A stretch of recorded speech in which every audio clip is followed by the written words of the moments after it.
Dick Van Dyke Show friends, welcome to my YouTube channel. My name is KJ Ricardo, and today's video is a production spotlight on the casting of Mel Cooley.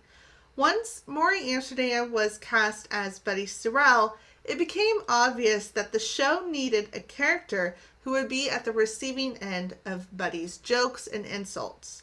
Carl Reiner drew inspiration from his personal life for writing a serious producer of the Alan Brady Show.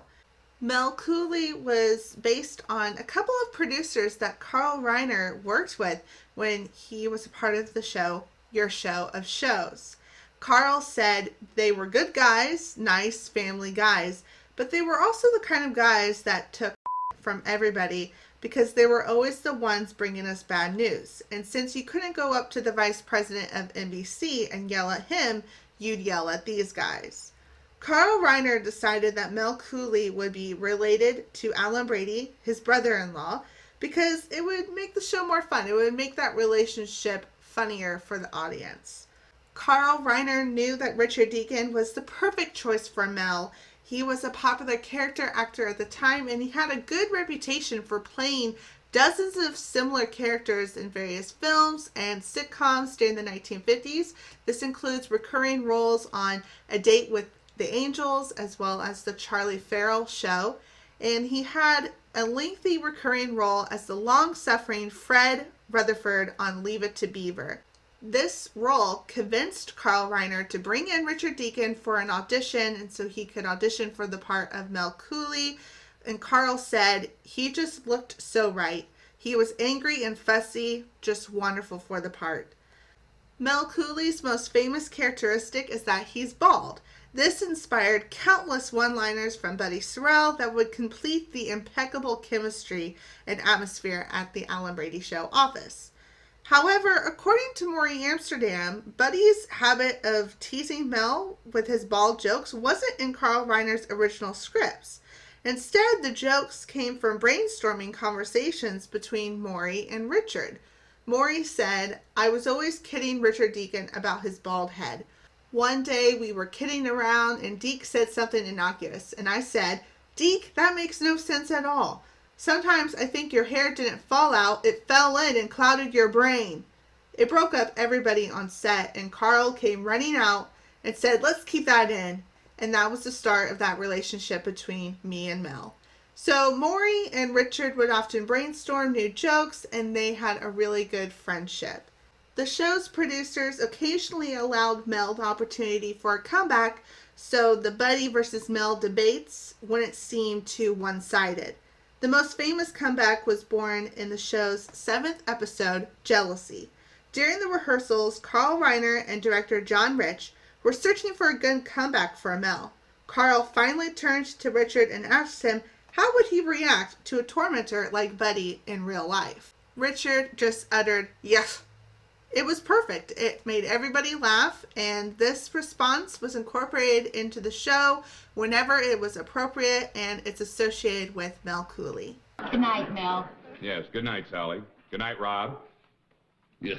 It's a riot. How would you know, Curly?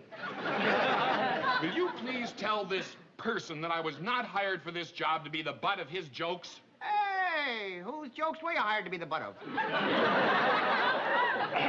Yuck. What time would you like me to be there, Rob? How about just as we're leaving? Well, about 8:30. I'll be there. Yuck. Well, everything seems to be under control here. If you'll excuse me, Mr. Spangler, I have work to do. Good luck emptying the ashtray, skinhead.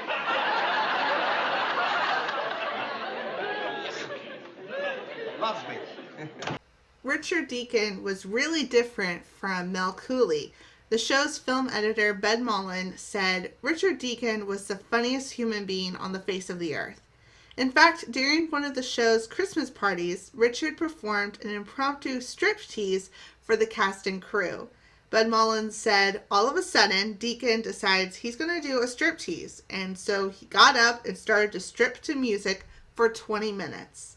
He never stopped working, but at the end of that 20 minutes, all he had taken off were his cufflinks. That was it.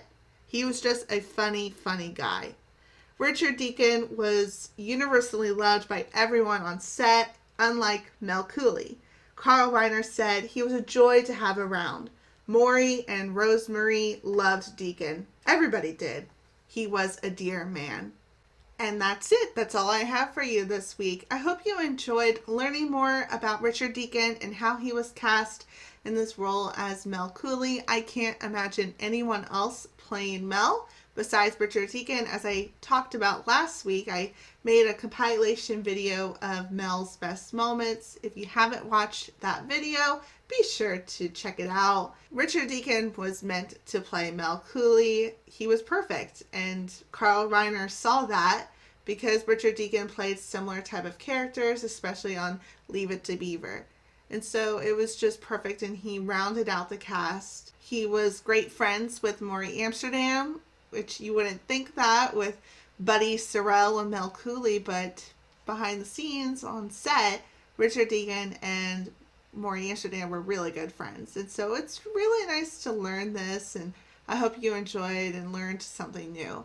So let me know what you liked best about this video, and I would be happy to read that. Thanks for watching, and I'll see you guys next time with another video. And remember to always laugh often.